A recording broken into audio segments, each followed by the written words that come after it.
Assalamualaikum warahmatullahi wabarakatuh. Perkenalkan, saya Diah Amanda dengan NIM 2152175 dari kelas MBS 4E.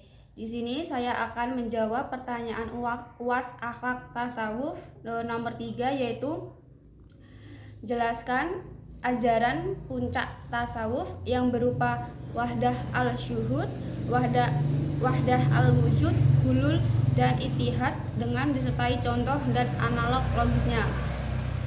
Yang pertama yaitu wahdah al-syuhud atau persatuan penglihatan. Wahdah al-syuhud atau kesatuan dalam pengalaman. Konsep ini menggambarkan pemahaman bahwa segala sesuatu yang kita alami di dunia ini pada akhirnya berasal dari Tuhan, sehingga ada kesatuan dalam keragaman pengalaman manusia. Dalam konteks ini, wahdah al-syuhud mengajarkan bahwa ketika seseorang mencapai tingkat kesadaran tertinggi, mereka menyadari bahwa segala sesuatu dalam alam ini merupakan manifesti dari Allah. Contohnya yaitu seorang sufi yang telah mencapai tingkat kesadaran tinggi dapat melihat keindahan dalam segala hal yang ada di sekitarnya, seperti alam, manusia, atau bahkan objek-objek sehari-hari. Baginya, semua itu adalah ekspresi dari kehadiran Allah yang tidak terpisahkan. Analogi logisnya yaitu bayangkan matahari yang terbit di langit. Cahaya matahari memancar ke segala penjuru dan memberikan kehidupan bagi semua makhluk di bumi.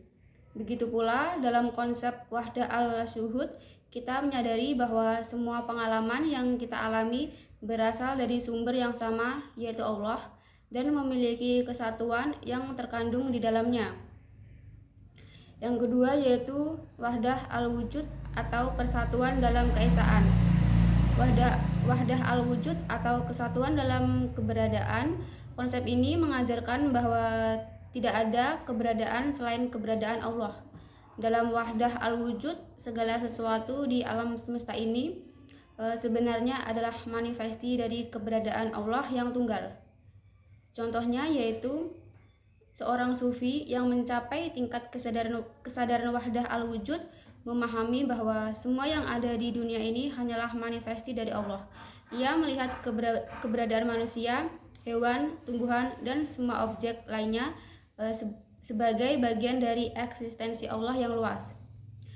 Analogi logisnya yaitu sebuah lautan yang luas. Di permukaan laut terdapat gelombang-gelombang yang terpisah satu sama lain. Namun, pada dasarnya gelombang-gelombang tersebut berasal dari air yang sama. Begitu pula dalam konsep wahdah al-wujud, meskipun ada banyak entitas yang berbeda dalam dunia ini, semua berasal dari keberadaan Allah yang tunggal. Yang ketiga yaitu hulul atau penyatuan. Hulul atau penyatuan, konsep ini menyiratkan penyatuan jiwa individu dengan Allah. Seorang sufi yang mencapai tingkat hulul meyakini bahwa jiwa manusia dapat bersatu dengan keberadaan Allah secara langsung. Contohnya yaitu seorang sufi yang mengalami hulul mungkin menggambarkan pengalaman spiritual di mana ia merasa sepenuhnya terhubung dengan Allah. Dalam keadaan tersebut, ia merasakan bahwa dirinya dan Allah menjadi satu. Analogi logisnya yaitu bayangkan dua tetesan air yang bergabung menjadi satu dalam sebuah sungai. Ketika tetesan air tersebut bergabung, tidak ada lagi pemisah antara keduanya. Begitu pula dalam konsep hulul, jiwa individu bersatu dengan Allah dan tidak ada lagi pemisahan antara keduanya. Yang keempat yaitu ittihad. Konsep ini mengajarkan tentang persatuan yang lebih luas, yaitu kesatuan antara semua ciptaan di alam semesta.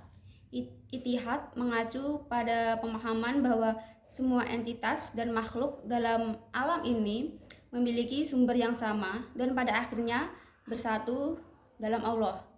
Contohnya yaitu seorang sufi yang mencapai tingkat ittihad memahami bahwa semua manusia, hewan, tumbuhan, dan bahkan benda mati dalam alam semesta ini memiliki ikatan yang sama dengan Allah. Mereka adalah bagian dari satu keseluruhan yang lebih besar. Analogi logisnya yaitu bayangkan jaringan laba-laba yang rumit. Setiap benang pada jaringan tersebut saling terkait dan saling bergantung satu sama lain. Meskipun setiap benang memiliki posisinya sendiri, mereka bersatu membentuk satu jaringan yang utuh. Begitu pula dalam konsep Ittihad.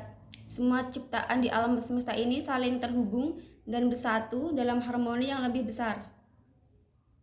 Sekian dari saya. Wassalamualaikum warahmatullahi wabarakatuh.